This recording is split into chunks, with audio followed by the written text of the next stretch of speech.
We are diving into a really high-stakes countdown that's pitting the president against Congress. And what's hanging in the balance? Well, it's nothing less than the power to wage war. It all comes down to a single, critical deadline. And that date is May 1st. Now, this isn't just another day on the calendar. Nope, it is a crucial legal deadline for the president when it comes to military action against Iran. The clock is officially and very loudly ticking. So you have to ask, right? What happens when that time runs out? This whole situation brings up a fundamental question at the very heart of American democracy. In a big standoff between the White House and Congress, who actually gets the final say on war?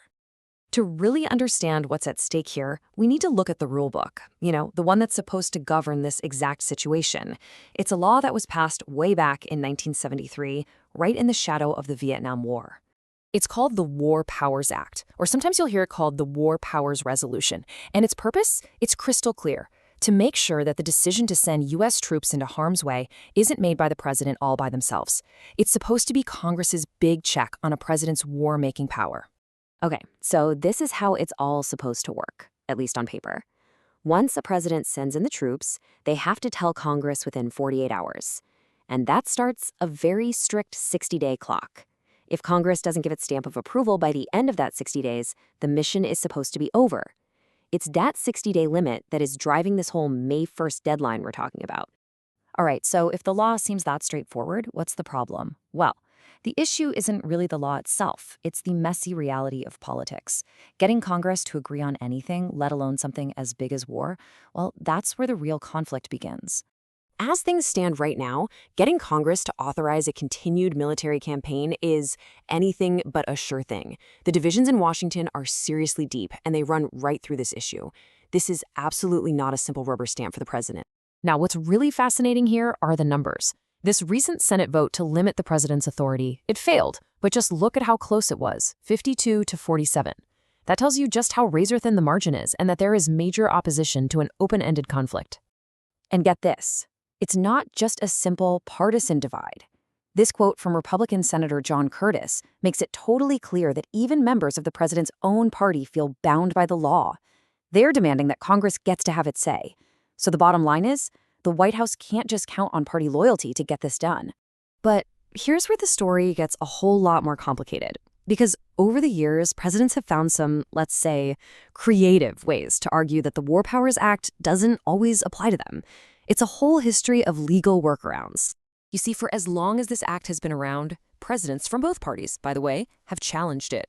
They've either argued that parts of it are unconstitutional, that it steps on their power as commander-in-chief, or they found these clever arguments for why a certain military action doesn't even trigger that 60-day clock in the first place. One of the biggest workarounds is something called an AUMF. That stands for an Authorization for Use of Military Force. Now, think about it like this. The War Powers Act has that strict time limit, right? An AUMF is like a legal blank check. It's this broad authorization from Congress that presidents have used for decades to justify all sorts of actions that go way beyond what was originally intended. And you can just see how broadly these things have been interpreted over the years. The 2001 AUMF, passed right after 9/11, was used by President Obama to fight ISIL in Syria more than a decade later.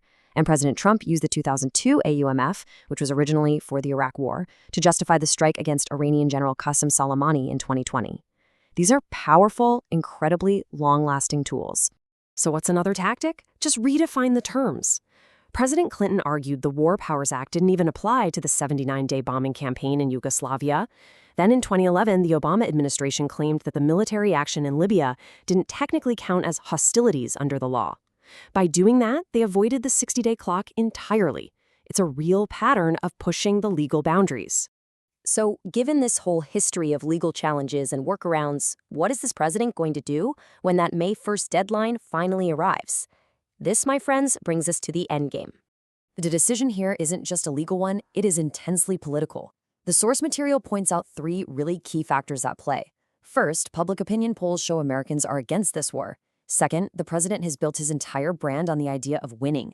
And third, with midterm elections just around the corner, a long, unpopular war is a huge political risk for his party. So when you take all of that into account, the experts believe the president is basically in a corner. Accepting the deadline and pulling back could look like a defeat. So, the analysis suggests he might act like a gambler, double down and escalate, hoping to pull out some kind of victory rather than just walking away. So, what's the big takeaway from all of this? Beyond the immediate crisis and this fast approaching May 1st deadline, there is a much, much bigger story playing out. Yeah, this whole situation perfectly captures a core tension that has been going on for decades. It is a constant tug of war between the branches of government over one of the most important decisions a nation can ever make, the decision to go to war. And that leaves us with one final and really crucial question. As presidents keep finding new ways to act and Congress struggles to respond, who is actually in control? Is it the person sitting in the Oval Office? Is it the representatives on Capitol Hill? Or is the decision ultimately shaped by all the precedents and loopholes that have been left behind by history?